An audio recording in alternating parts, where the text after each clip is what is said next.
Okay, I thought I'd give you guys a quick update on the E55 because if you guys remember from the last video, I installed the E55 and I was trying to up the boost on the turbos to basically get the most power out of the car, but unfortunately I ran into a few issues when I upped the boost on the turbos, which wasn't related to, more boost. It was actually related to something else, which I later found out. So here's the exhaust. I took the entire exhaust out because there were welds basically breaking on the exhaust. First, the welds on the secondary cats broke off, and I welded them back together. And the second time, the welds on the main catalytic converters, these welds literally just broke off, and this thing literally came off. So all the exhaust was coming out of here, and there was no exhaust coming out of the back at all. So I took out the exhaust, and when I had a look inside the catalytic converters, well, this is what my main cats looked like. They had all melted up. So this is supposed to look something like this. This is the secondary cat. I've taken out the secondary cats as well. So yeah, the catalytic converters had completely melted and fallen apart, and they had basically broken apart and gone through this pipe down to the secondary cats, and they had clogged up the secondary cats as well. So that's why there was so much back pressure building up that it was just breaking all the welds apart. So initially I thought the issue was just due to me putting more boost in the car and more back pressure building up, but actually it was a completely different issue. So what I did was I went ahead and I basically cut open the exhaust and took out all the broken pieces of catalytic converter.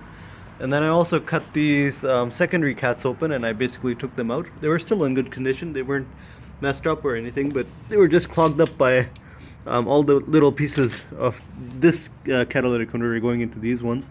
But it's a good thing that they were there, because if these weren't there, all these pieces would have gone back into my turbos and ruined the turbos as well. So luckily that didn't happen. So what I've done now is that I've removed the catalytic converters completely. That obviously means that the car wouldn't pass emissions again. The good thing is that I just passed an emissions test before all this happened, like a month ago. But yeah, by the time for the next emission test, this car definitely won't be legal. So I'll probably have to look into getting a trailer or something like that. But anyways, for now I'll just run it like this without the catalytic converters, which hopefully will help reduce back pressure, because now this is pretty much a straight pipe now, because there's no main cats, there's no secondary cats, and the resonator is pretty much just a straight pipe anyways. It's just a straight pipe with holes in it, so it wouldn't really have any restriction. And then the exhaust flows all the way back to, here's where the turbos go, and those are the wastegates on the turbos. And yeah, that's pretty much it. I have my whole exhaust wrapped in this exhaust wrap. That's just so that I have a bit more temperature going through the turbos, and that actually does make a big difference, because before I had the exhaust wrapped, I measured the temperatures on the turbos and they were staying around 300 degrees. And after wrapping them, now they get extremely hot. My temperature sensor goes up to 500 degrees, and the turbos are above 500 degrees when usually after pushing the car a bit. So yeah, the turbos are getting extremely hot now. That's a good thing, because that means that they will work more efficiently. And now with the cats gone, hopefully I shouldn't have any more issues with the welds breaking off. Some other maintenance things that I'll do at the same time is one of my wheel speed sensors wasn't working. I already changed the ABS sensor on it, so it's not the ABS sensor, it's actually the reluctor ring. It's a magnetic ring that goes on the axle.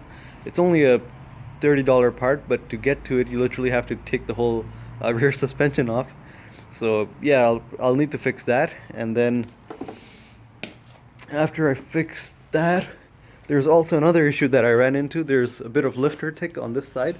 So whenever I start the car, basically I hear a loud clicking noise from this side, which is probably just a hydraulic lifter, which is seized.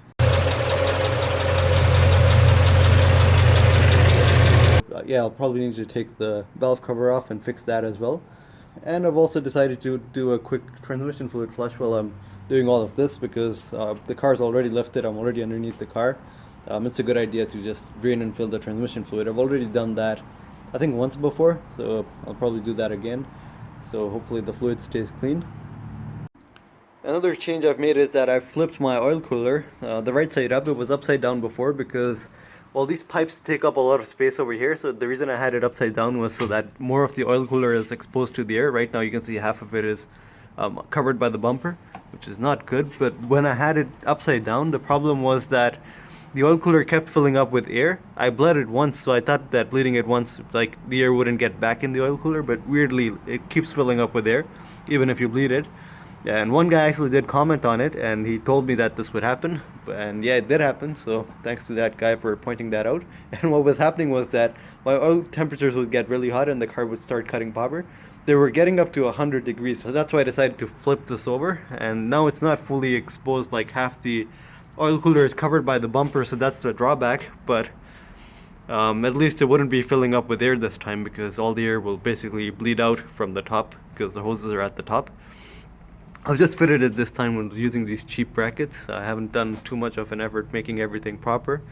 And this is basically the thin line going back to the turbos. But anyways, I hope it works this time and my oil temperatures stay fine. And I'm guessing that lifter taking the valves could have been related to my oil temperatures going so high. So yeah, that's basically all that's causing the delay in getting the car up and running and tuned up. But hopefully I'll try to make another video on fixing the valves and the reluctor ring too. So hopefully by the time you guys see the next video, all of this should be fixed, unless I run into more issues, which I don't know yet because I haven't started the car after the exhaust got clogged. So yeah, hopefully everything should go fine, and you guys will probably get to see whatever happens. So yeah, just wanted to give an update for now, and let's hope everything goes well when I put everything back together.